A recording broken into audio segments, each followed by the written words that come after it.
It's raining cats and dogs. Isso é uma expressão top demais, moçada.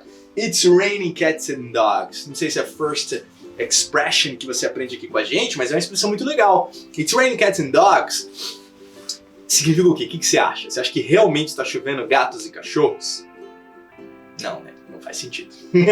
Não faz sentido chover gatos e cachorros. Então, é o que no Brasil a gente fala assim, nossa, tá chovendo canivete.